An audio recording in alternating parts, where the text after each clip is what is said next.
नमस्कार मित्रांनो. तर आज आपण शेळीपालनविषयी किंवा शेतीविषयी गव्हर्नमेंट सरकारकडून कोणकोणत्या योजना आहेत त्याच्याबद्दल माहिती घेऊयात. कारण बऱ्याच जणांना याबद्दल माहिती नसते किंवा फॉर्म कुठे भरायचं, कसं अप्लाय करायचं, काय काय अटी वगैरे आहेत, ह्या सर्व कंडिशनची माहिती देऊयात.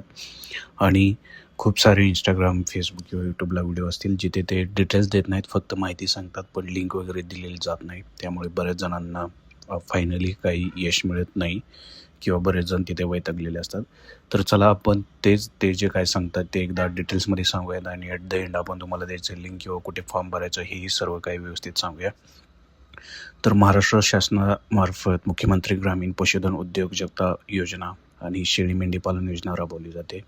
या योजनेअंतर्गत सामान्य प्रवर्गाला 50% तर SC/ST प्रवर्गाला 75% 75% अनुदान मिळते. फॉर्म भरण्याची अंतिम तारीख प्रत्येक जिल्ह्यानुसार व जाहिरातीनुसार वेगवेगळी असते. त्यामुळे आपण आपल्या जवळच्या कार्यालयात संपर्क साधणे गरजेचे आहे. तसेच योजनेची संपूर्ण प्रक्रिया, तर ह्याच्यात सर्वात महत्त्वाचे पात्रता माहीत असणं खूप गरजेचं आहे. तर पात्रतामध्ये तो रहिवासी हा महाराष्ट्राचा रहिवासी असावा. जर महाराष्ट्रामधून योजना अप्लाय करत असेल तर रहिवासाचं वय ही त्यांच्या कंडिशननुसार प्रत्येक योजनेसाठी वेगळे असते, 18 ते 60. अर्जदार शेळ्या ठेवण्यासाठी स्वतःची किंवा एक शेड वगैरे असावं. तसेच शेळीपालनाचे प्रशिक्षण घेतलेले आवश्यक असावं, काय काय ठिकाणी कंडिशन आहे.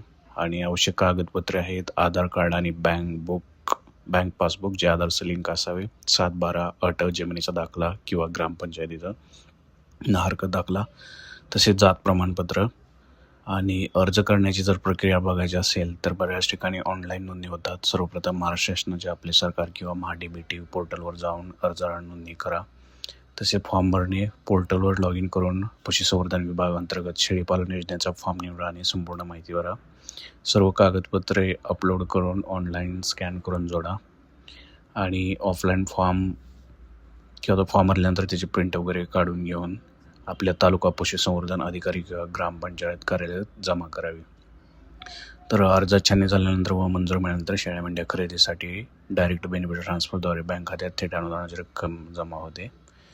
पण जर तुम्हाला याबद्दल ही एवढी सांगून जर काय माहिती कळत नसेल तर डायरेक्टली तुम्ही जे काय सेतू कार्यालय असेल किंवा बऱ्याच ठिकाणी सेतू कार्यालयात ही फॉर्म भरलेले असतात, त्यांच्याकडे ही योजना वगैरे आलेली असते.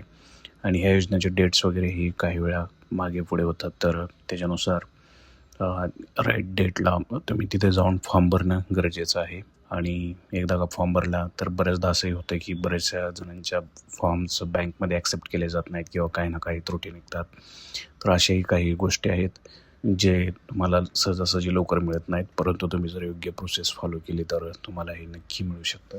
तर एकदा तुम्ही तुमच्या सेतू कार्यालयात किंवा महासेवा केंद्रामध्ये असे आसपासचे कोणतरी लोक असतील किंवा पंचायत समिती तिथे वेगवेगळ्या योजना वगैरे दिलेल्या असतात, तर तिथे जाऊन तुम्ही फॉर्म वगैरे भरून सबसिडी वगैरे घेऊ शकता. तुमचे काही डाऊट्स किंवा क्वेश्चन्स असतील तर कमेंटमध्ये विचारा.